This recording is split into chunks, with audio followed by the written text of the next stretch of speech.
реализира тук в Разград през ноември единственото попадение в онази контрола, загубена от Цървена звезда с...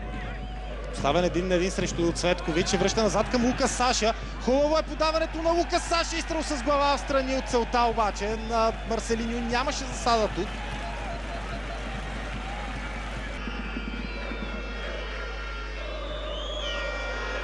Това е шанс за Катай. Изстрел на Александър Катай. Първа намеса от Владислав Стоянов.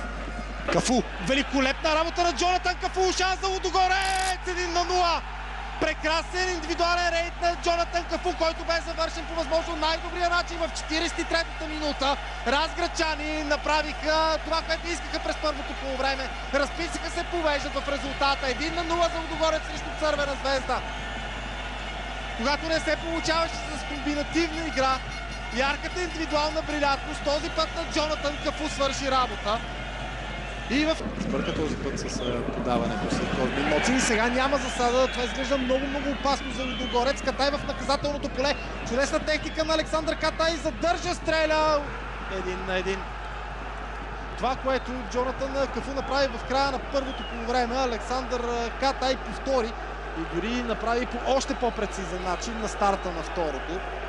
Ужасяващо начало на втората част за българския шампион. В 48-та минута Александър Катай показва защо бе смятан за най-опасния футболист, за най-талантливия, за футболиста с най-голяма класа в състава на Цървена звезда. Джоди Лукоки. Кафу. Изстрел на Лукас Саша. Хубаво изпълнение в страни от целта обаче. Сега Марселиньо превзе много терен. Вандерсон в наказателното поле, изстрел на Вандерсон и този удар е агонизиращо близо.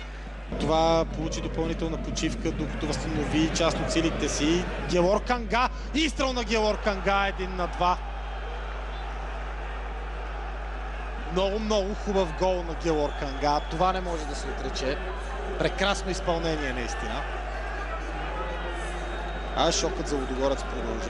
Буквално от нищото Лудогорец успя да възстанови равенството, а до края на двубоя, както ви казах, има още четвърт час. Ето за това Клаудио Кешеро е толкова ценен за тима от Разград. Макар и със сигурност е в най-доброто си функционално състояние, така да го кажем, след изключителния минал сезон, след участието му на Евро 2016.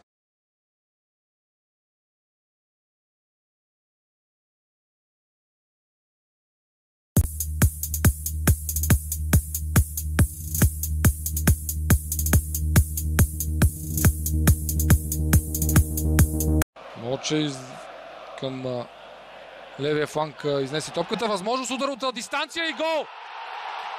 По този начин Канга се расту. Дълго време не бяха навлизали с топка в наказателното поле. Избита от защитата, попадна тя на десния крак. Индивидуална акция на Кафу. Дали тук ще има равенство?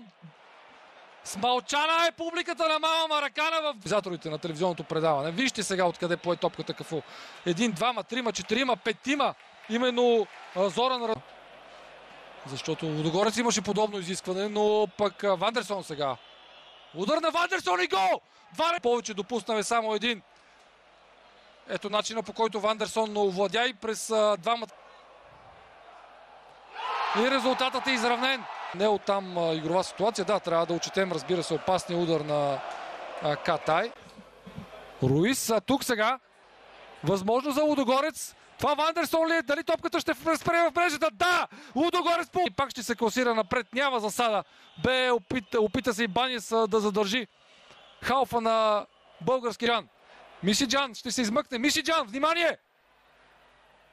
Атаката не е завършила и това е 4-2! От 4-2. Ето още веднъж. Тук поискаха засада домакините. Може да се анализира в последствие тази ситуация. Отново през Ибанис напред на Мисиджан бе нарушено неговото равновесие и спасяване на Кахриман.